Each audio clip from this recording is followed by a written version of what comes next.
Təbrizli bir blogerin, bəlkə də heç Təbrizli deyil, bir fars qədəsidir, ara qatmaqla məşğuldur, deyə bilmərəm. İttiham dolu bir videosu qarşıma çıxdı. Oradan Azərbaycana, Bakıya səslənir ki, siz necə qardaşsınız, qardaşlığınız budurmu, ayrı vaxt bizə qardaş deyirsiniz, niyə indi İsrailə dur demirsiniz deyə. Baxın, bu cür düşünən başqa insanlar da varsa, onlara bir cavabım olsun. Ermənistan Azərbaycan ərazilərini, Azərbaycan torpaqlarını 30 il işğal altında saxlayanda, İran Ermənistana dəstək olması üçün bir çox iqtisadi müqavilələr imzalayanda niyə səsiniz çıxmırdı? Niyə 2-ci Qarabağ müharibəsində İran tırları Ermənistana yardım daşıyanda niyə səsiniz çıxmırdı? Bəli, xəbərimiz oldu, tək-tək etiraz edənlər oldu, amma yetərli olmadı. Buna görə biz Güney Azərbaycanlı qardaşlarımızdan incidikmi? İncimədik. Niyə? Çünki şərtləri biz də bilirik ki, başqa bir dövlətin İranın tərkibində yaşayırlar, müstəqil deyirlər, onlara təzyiq olar, həbs olar və s. bir aləm zərər olar.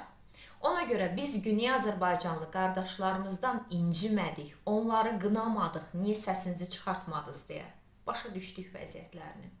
İndi İsrail məsələsinə gəlincə isə, İsrail Azərbaycana dost ölkə olsa da, müstəqil, xarici siyasəti olan bir dövlətdir.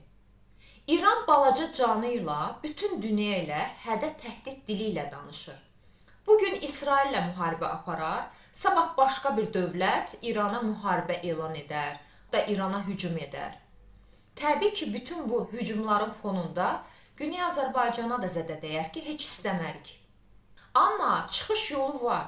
Çıxış yolu nədir? Çıxış yolu odur ki, Güney Azərbaycan İrandan ayrılsın.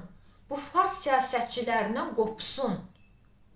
Qopa bilərmi? Qopa bilər. Necə qopa bilər? Qurban verərək. Baxın, Quzey Azərbaycan, Şimali Azərbaycan, yəni hazırki Azərbaycan Respublikası. Biz 20 yanvar faciəsi yaşadıq. Biz qan tökərək müstəqilliyimizi əldə etdik. Kaş bunun daha sivil yolu olardı. Amma yoxdur. Güney Azərbaycanın da İrandan qopması üçün mütləq bir qurban verməsi lazımdır. Heç istəmərik kiminsə burnu qanasın. Amma gerçək budur. İran xoşluqla Güney Azərbaycana müstəqillik verməz. Gərək Güney Azərbaycan müstəqil olsun, o fars siyasətçilərinə xilas olsun ki, hər dəfə İran hansısa dövlətlə bir problem yaşayanda, o dövlət İrana bomba atanda, o bombalar Güney Azərbaycana da düşməsin. 2-ci Qarabağ müharibəsindəki İran Ermənistana tır-tır yardım daşıyırdı. Azərbaycana hətta pulla xarici dövlətlər silah satmırdı. Amma İsrail Azərbaycana silah satdı.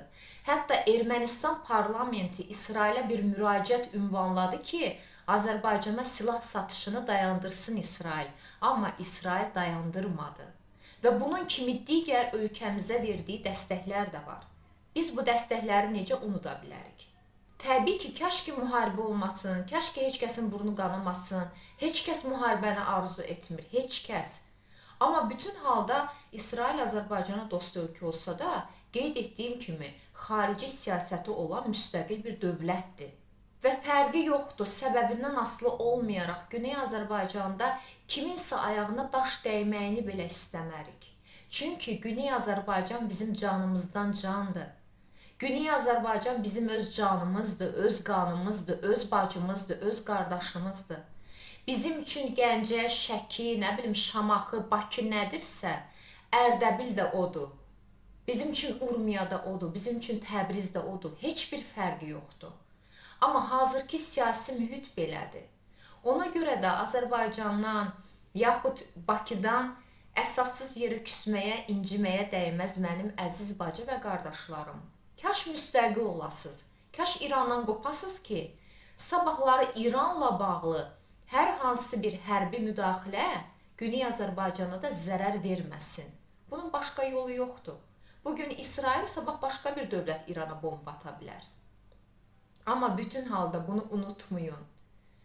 Vətənin quzeyi, güneyi olmaz. Azərbaycan birdir. Güney Azərbaycan bizim canımızdır, qanımızdır, doğmamızsınız. Sizi hər zaman düşünürük. Allah sizi qorusun.